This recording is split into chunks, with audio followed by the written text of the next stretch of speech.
Selamat datang di channel Manhwa Madness dan selamat menikmati, semoga kalian suka. Sesampainya di Asosiasi Penjelajah, pendeta mengatakan pada salah satu pegawai di sana jika ia ingin melaporkan misi yang gagal.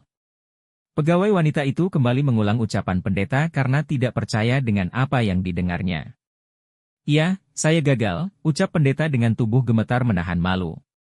Pegawai itu menatap pendeta merasa itu mustahil karena pendeta di depannya ini merupakan salah satu pendeta terhebat di badan keagamaan IFER. Ia menatap Dr. Kang berdiri tidak jauh dari pendeta dan Lizzie. Wanita itu menjuluki Dr. Kang sebagai sang penggagal misi. Pegawai wanita itu sedih karena dengan begini reputasinya akan menurun dan insentifnya dipotong. Lizzie sendiri dengan tertawa kaku bertanya apakah misinya bisa dibatalkan.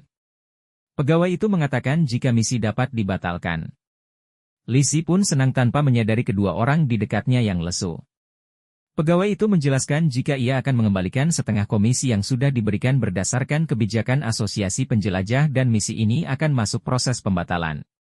Dr. Kang tidak bisa mendapatkan misi hiler secara resmi jadi ia bebas merebut misi yang dibatalkan asosiasi. Lizzie memberikan kantung berisi imbalan misi pada Dr. Kang. Imbalan itu sudah termasuk komisi yang dikembalikan oleh Asosiasi Penjelajah. Dr. Kang berterima kasih karena ia memang sedang butuh uang.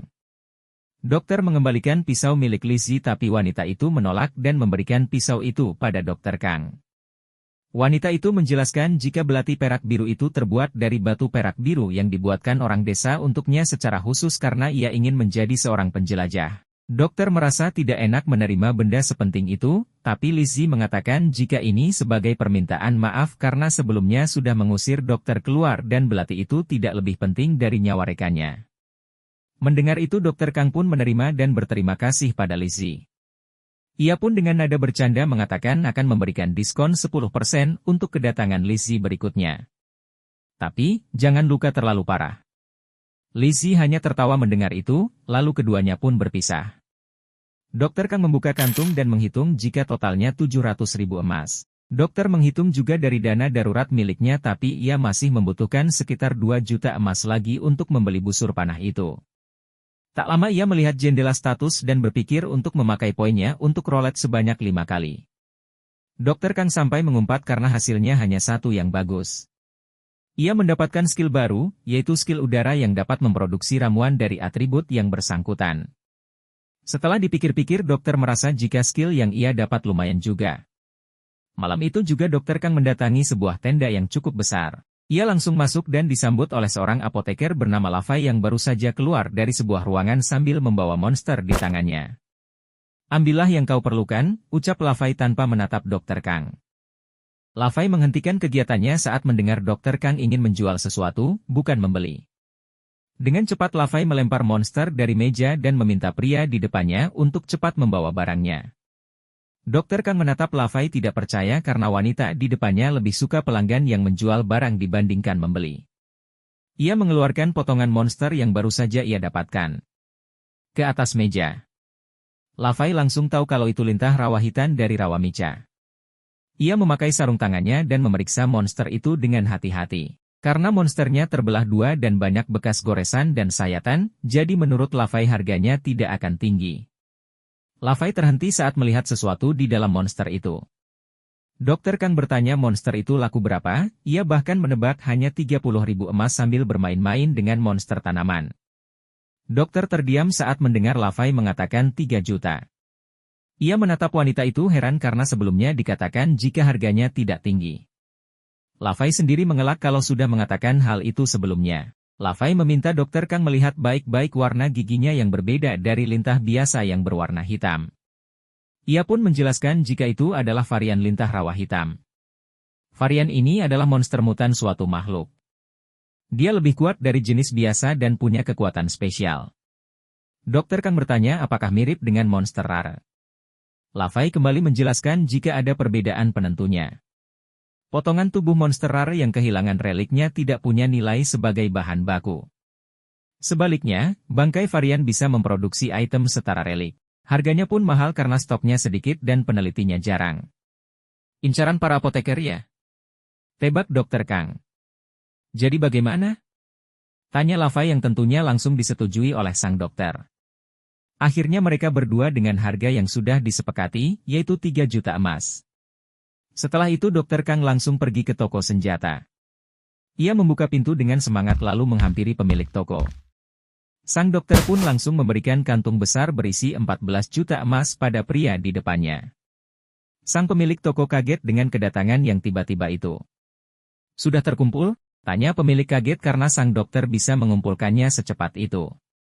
Dr. Kang sendiri dengan tersenyum menanyakan apakah busur panah itu aman atau tidak. Pemilik toko langsung memberikan busur panah itu pada Dr. Kang. "Terima kasih," ucap dokter sambil menerimanya. Dengan memegang busur panah, dokter meminta orang yang menyuruhnya mengambil busur itu melalui jendela status untuk muncul. Tapi tidak ada satupun yang terjadi. Pemilik toko melihat Dr. Kang yang melamun hanya bisa diam dengan canggung melihatnya. Karena tidak berhasil, Dr. Kang pun kembali ke penginapan Fitzpaul. Ia meminjam ruangan kosong di penginapan itu, Dr. Kang langsung menyimpan busur panah ke dalam inventory. Tak lama, jendela status muncul mengatakan, "Kau berhasil." Ini dia, batin Dr. Kang yang memang sudah lama menunggu respon dari orang itu. Tak lama jendela status memunculkan informasi yang membuat Dr. Kang kaget. "Kenapa ini? Kenapa jadi begini?" tanya Dr. Kang dengan menatap jendela statusnya. Ia bingung dengan apa yang ditampilkan di hadapannya itu. Jendela status menginformasikan hal yang tidak lengkap. Dr. Kang bingung dengan sisa kalimat yang tidak terbuka. Ia merasa kesal dan bertanya apakah sistemnya sedang rusak, tapi tidak ada jawaban dari orang itu. Dr. Kang berteriak dengan kencang karena orang itu hanya melihatnya saja setelah ia berhasil mendapatkan busur panah yang diminta. "Kita harus bicara," ucap dokter. Lalu tak lama jendela status kembali muncul. Bintang hitam kembali muncul, lalu layar berubah dan mengatakan baik. Seolah setuju berbicara dengan Dr. Kang. Jendela status kembali mengatakan akan menjawab 5 pertanyaan. Adegan kembali ke saat di mana Dr. Kang pertama kali terbawa ke benua Azel dan langsung diserang oleh monster kekelawar. Para penjelajah dimensi berjuang hidup di dalam gua. Para penyintas berdebat apakah tetap bertahan di dunia ini atau mencari cara untuk pulang. Pada saat itu salah seorang dari mereka mengatakan apapun itu, sekarang mereka perlu uang. Di saat itulah Dr. Kang menyarankan mereka mencari pekerjaan yang bisa menggunakan skill. Setelah berpencar dan menetap di dunia ini, barulah cari cara untuk pulang ke bumi bagi yang mau. Pada akhirnya mereka semua berpencar. Kejadian itu sudah 3 tahun berlalu dan akhirnya muncul kesempatan untuk menemukan cara pulang. Adegan kembali ke masa kini. Dr. Kang bergumam bingung dengan layar yang berkata 5 pertanyaan. Kalimat di jendela status makin singkat dan Dr. Kang berpikir apakah orang ini juga terikat aturan tertentu dan ia harus memikirkan pertanyaannya baik-baik. Pertanyaan pertama yang diajukan Dr. Kang adalah apakah dia yang menyeret mereka semua ke benua Azel dan dijawab iya oleh layar. Karena tidak sabar dokter langsung bertanya lagi siapa dia dan apa yang sedang dia lakukan. Layar pun hanya mengatakan iya. Hal itu membuat Dr. Kang sadar jika layar itu hanya bisa menjawab iya atau tidak. Dokter kembali bertanya apa ada cara untuk kembali ke bumi dan dijawab iya oleh layar. Ia lanjut bertanya adakah yang sudah pulang ke bumi dan dijawab tidak oleh layar. Kini sisa 2 pertanyaan yang bisa diajukan oleh sang dokter. Dr. Kang berpikir berarti Kim Jae-hyung juga belum bisa pulang. Untuk mendapat informasi sebanyak-banyaknya dari jawaban iya dan tidak, Dr. Kang mengambil buku dari dalam jas miliknya. Ia berpikir jika dia pasti tidak membawa mereka semua ke tempat ini begitu saja tanpa alasan. Pasti ada tujuannya. Ia pun menulis sesuatu dan setelah selesai ia menunjukkannya ke depan jendela status. Dokter bertanya apa yang orang itu harapkan dari penduduk bumi, orang di layar harus menjawab yang mendekati. Pilihan jawaban yang pertama, mengumpulkan poin, mengumpulkan item. Lalu kedua menggunakan skill, berkembang dan menjadi kuat. Dr. Kang meminta kalau jawabannya nomor 1 jawablah, iya, dan kalau nomor 2 jawablah, tidak. Kalau tidak ada jawabannya atau keduanya benar, jangan menjawab apa-apa selama 5 menit. Layar pun menjawab iya. Dr. Kang bertanya mana yang lebih penting, poin jawab iya, atau item, jawab tidak. Layar pun langsung menjawab iya. 5 pertanyaan pun sudah diajukan. Dr. Kang mengusap wajahnya merasa kesal dengan semua ini. Ia berpikir jika orang itu membawa mereka semua untuk dijadikan budak pengumpul poin. Meski kesal, Dokter Kang harus tetap berpikir jernih. Kalau sampai sekarang hanya ia yang tahu tentang ini, maka ialah yang punya kemungkinan terbesar untuk mewujudkan tujuan orang ini. Dokter Kang bergumam jika ia tidak peduli dengan tindakan orang itu, tapi ia harus tahu siapa dia. Dokter Kang menebak-nebak apakah orang ini merupakan dewa benua Azel. Meski kesempatan bertanya saya sudah habis, saya pasti akan menjawabnya jika menjadi Anda harus menunjukkan ketulusan Anda kalau ingin dibantu, ucap Dokter Kang. Tak lama jendela status kembali muncul dan memberitahukan jika poinnya terpakai, poin terus berkurang hingga membuat Dokter Kang bingung dan memaki orang itu. Kini poinnya hanya tersisa 5 saja, hal ini membuat Dokter Kang berteriak meminta poinnya dikembalikan. Jendela status kembali menginformasikan jika poinnya kini 0. Dokter Kang sangat marah karena poinnya habis. Saking kesalnya ia bertekad untuk menemukan dan membunuhnya, tidak peduli itu dewa atau bukan. Tak lama jendela status menginformasikan quest yang harus dilakukan Dokter Kang. Quest mengumpulkan 5.000 poin dengan hadiah skill bintang hitam. Ia berpikir jika sejauh ini belum pernah ada sistem quest. Orang itu merampas poin dan memberinya quest, ia menebak apakah poinnya dipakai untuk mengelola sistem. Jendela status kembali menginformasikan hal yang tidak lengkap membuat Dokter Kang berpikir jika komunikasi mereka akan sulit untuk sementara waktu. Akhirnya dokter memutuskan untuk melakukan apa yang orang itu minta, tapi dia harus memberinya hadiah yang sesuai. Banyak julukan yang ingin saya berikan untuk Anda, ucap dokter sambil mengepalkan tangannya. Karena orang itu mengelola jendela stat, jadi Dokter Kang berpikir untuk memanggilnya Menier. Beberapa hari setelahnya, di pagi hari, Dokter Kang sarapan seorang diri seperti biasa. Ia memakan roti dengan wajah lelah dan merasa roti lapis kelinci panggang baunya sangat tidak enak. Dokter Kang merasa hasil buruannya kemarin lumayan. Kemarin ia mendapat skill baru yaitu busur Fria, busur ini dapat diubah menjadi gelang Fria. Jendela status menginformasikan menambahkan rolet Fria ke jendela stat dan membutuhkan 50 poin untuk 1 kali putaran. Ia juga mendapat kupon gratis rolet 5 kali. Dokter Kang cukup kaget saat tahu ada rolet khusus untuk busur panah. Ia pun mencobanya menggunakan kupon itu. Rolet pun berputar dan hasil yang menjadi fokus Dokter Kang ada di skill kantong takdir Fria dan kristal nyawa yang bisa menambah poin. Dokter Kang merasa senang karena berkat kristal nyawa, ia bisa mendapatkan poin tambahan setiap kali ia mendapat poin. Ia berharap ini akan terus berlanjut. Tak lama Pak Kim masuk ke restoran dengan wajah lelah sama seperti Dokter Kang. Akhirnya datang juga, ucap sang dokter. Dengan wajah lelah, Pak Kim pun menyapa Dokter Kang. Tak mau menunggu lama, Dokter Kang meminta Pak Kim ikut dengannya karena ada hal penting yang ingin ia bicarakan. Dokter Kang menjelaskan semua yang terjadi padanya beberapa hari yang lalu. Pak Kim berteriak kaget saat mendengarnya. Ia tak percaya jika mereka dibawa ke dunia ini untuk jadi pengumpul poin. Pak Kim bertanya berulang kali apakah itu benar atau tidak, tapi Dokter Kang menjawab benar memang begitu intinya. Kita kan bukan Buddha, ucap Pak Kim. Tak lama Pak Kim menangis karena bersyukur ada cara untuk pulang. Ia berpikir mereka semua akan terjebak di dunia ini tanpa bisa kembali.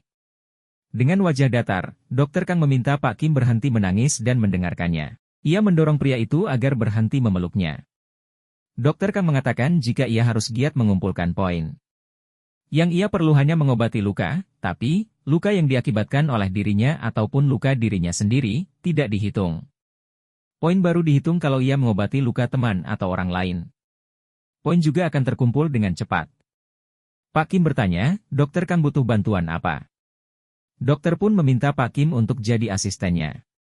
Saat ini ia butuh kelompok sementara dan orang yang cocok untuk jadi asistennya adalah penjelajah dimensi yang paham sistem stat. Di antara mereka, Pak Kim bisa dikatakan cukup handal. Pak Kim tampak berpikir mengenai tawaran Dokter Kang. Setelah berpikir cukup lama, akhirnya ia setuju untuk membantu dokter. Aku tahu dia akan menyetujuinya, ucap dokter dalam hati. Tiba-tiba Pak Kim mengambil pisau dan mengatakan kalau ia akan mengorbankan dirinya agar temannya itu bisa dengan cepat mendapatkan poin. Ia pun melukai tangannya dan berteriak kesakitan. Ia meminta Dokter Kang agar cepat mengobatinya. Lakukan heal dan kumpulkan poin. Darah yang keluar dari tangan Pak Kim cukup banyak. Melukai diri sendiri tidak akan mendapat poin, ucap Dokter Kang dengan wajah santai. Pak Kim yang mendengarnya langsung berteriak kencang. Dokter Kang pun langsung mengobati Pak Kim. Setelah itu mereka memutuskan untuk menangkap monster agar mendapatkan poin. Hari itu juga mereka pergi ke asosiasi penjelajah. Pak Kim merasa ini terlalu cepat, tapi Dokter Kang mengatakan jika mereka harus bekerja keras. Di dalam asosiasi, pegawai wanita menyambut kedatangan penjelajah dengan ramah. Matanya membelalak saat melihat siapa yang datang. Si penggagal misi, itulah julukannya untuk Dokter Kang. Ia melihat wajah girang Dokter Kang dengan cara yang berbeda. Pegawai itu menatap Dokter Kang dengan tajam sampai-sampai Pak Kim bertanya apa yang dilakukan dokter hingga wanita itu menatapnya tajam. Dokter hanya mengatakan jika itu rahasia. Keduanya berdiri di papan misi, mencari misi yang cocok untuk mereka. Dokter Kang meminta Pak Kim untuk melihat satu misi yang menarik perhatiannya. Misi Pegunungan Veloto. Dokter Kang cukup heran karena hari itu banyak misi di Pegunungan Veloto. Pak Kim pun berseru jika ada banyak monster di pegunungan itu. Monster di Pegunungan Veloto sedang meningkat drastis, ucap pegawai wanita itu tiba-tiba. Membuat Pak Kim kaget. Wanita itu menjelaskan jika mereka mengumumkan misi penumpasan secara berkala. Di musim ini, mereka bisa menggunakan perkemahan yang dibangun oleh asosiasi penjelajah. Mendengar kata perkemahan, membuat Dokter Kang berpikir pasti ada banyak penjelajah yang bisa ia jadikan pabrik koin. Ia pun berkata jika misi penumpasan ini boleh juga. Hal ini membuat pegawai itu senang. Akhirnya mereka mengambil misi itu dan langsung dikonfirmasi oleh asosiasi. Keduanya pun pergi ke Pegunungan Veloto. Di perkemahan mereka disambut oleh salah satu pegawai bernama Vaselo. Pria itu langsung menjelaskan jika perkemahan akan memberikan imbalan berdasarkan monster yang mereka tangkap. Mereka datang melalui jalan barat yang aman. Tetapi, tempat lain dipenuhi oleh monster. Oleh karena itu Vaselo meminta mereka untuk bersiap. Dokter Kang berpikir mulai sekarang hingga ada pasien adalah waktu panen emas. Keduanya pun sudah siap dengan senjata masing-masing. Mereka pun pergi dan tak lama kawanan tikus tanah besi keluar dan menyerang mereka. Dokter Kang merasa jika mereka berkelompok supaya mereka berdua takut keluar dari perkemahan. Ia bersiap dengan busur panahnya dan akan memakai skill kantong takdir Fria. Panah batu pun keluar dan langsung dipakai dokter untuk menyerang kawanan tikus tanah besi itu. Dokter Kang tersenyum senang karena berkat skill ini, ia tidak perlu memasukkan semua bahan panah ke kantong dan damagenya juga melebihi harapannya. Tiba-tiba tikus tanah besi keluar di dekat Dokter Kang. Pak Kim yang menyadarinya langsung berteriak agar dokter menghindar tapi karena mendadak, Dokter Kang tidak sempat melakukan apa-apa hingga Pak Kim melindunginya. Pak Kim! Teriak Dokter Kang. Tapi Pak Kim meminta dokter untuk tidak mempedulikannya dan lanjutkan perburuan. Dokter Kang pun menggunakan kantong takdir Fria dan membuat panah ramuan energi kecil. Ia menembakkan panah itu ke arah Pak Kim. Pria itu kaget sampai terbatuk. Pak Kim kesal hingga memaki Dokter Kang. Sang dokter dengan santai mengatakan jika itu panah ramuan. Terbukti Pak Kim baik-baik saja setelah dipanah. Jangan jadikan aku percobaan. Teriak Pak Kim kesal. Keduanya melanjutkan perburuan tikus tanah besi, berusaha menghabisi kawanan tikus itu. Setelah perjuangan yang cukup menguras tenaga, akhirnya mereka berdua selesai berburu dan memberikan monster tikus itu pada Vaselo. Saking kagetnya, pria itu sampai berteriak tidak percaya jika semua itu hanya mereka berdua yang menangkapnya. Vaselo pun mengatakan jika itu tikus tanah baja. Itu bukan tikus tanah besi? Pantas saja Pak Kim kewalahan, ucap Dokter Kang santai. Karena jarang ada yang membawa sebanyak itu ditambah teriakan Vaselo, orang-orang di sekitar mulai memperhatikan mereka. Vaselo mengatakan jika ia akan segera menghitungnya dan meminta mereka untuk menunggu. Ia buru-buru menghitung semuanya tapi Dokter Kang mengatakan jika Vaselo untuk santai saja. Banyak orang-orang yang mulai membicarakan mereka, bahkan ada yang mengatakan jika mereka bukan penjelajah biasa. Dokter Kang yang mendengar itu biasa saja, berbeda dengan Pak Kim yang terlihat bangga. Salah seorang dari mereka meledek dengan mengatakan walaupun mereka berbakat. Dilihat dari perban dan plesternya, sepertinya Pak Kim dan Dokter Kang tak punya uang untuk merekrut healer. Mendengar ejekan itu membuat Pak Kim kesal bukan main. Saat makan malam, Pak Kim masih saja kesal dengan omongan salah satu pria tadi. Bisa-bisanya mereka tak tahu kalau Dokter Kang adalah healer yang hebat. Ucap Pak Kim dengan nada kesal. Dokter sendiri hanya mengucapkan terima kasih atas apa yang diucapkan Pak Kim. Pak Kim heran dan bertanya apakah dokter tidak marah. Dokter Kang merespon jika tidak perlu buang-buang tenaga untuk meladeni mereka. Apalagi, ini sudah waktunya mereka datang, gumam Dokter Kang. Pak Kim yang mendengar itu bingung siapa yang dimaksud sang dokter. Tak lama orang-orang melangkah masuk ke perkemahan dengan tubuh luka-luka, lalu berteriak memanggil healer. Mereka membutuhkan healer. Dokter Kang yang mendengar itu tersenyum karena para pasien yang ia tunggu sudah datang. Terima kasih sudah menonton. Kritik, saran dan kalau mau part selanjutnya langsung aja komen di kolom komentar. Jangan lupa dukung Mimin juga dengan cara like, share dan subscribe. Sampai jumpa di video selanjutnya.